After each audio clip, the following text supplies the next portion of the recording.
Need more funds to invest on Robinhood? Here's how to add buying power the easy way. First, open the Robinhood app and log into your account. Tap the account icon at the top right corner, then tap on transfers. You can also search transfers in the search bar right here. Now, choose transfer to Robinhood.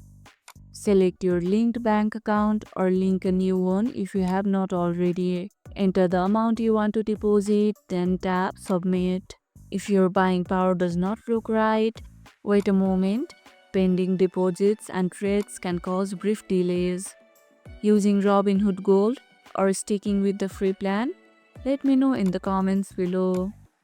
And that's how you add buying power on Robinhood. Fast, simple, and ready to trade. If this video helped, hit the like button, share it, subscribe, and leave a comment.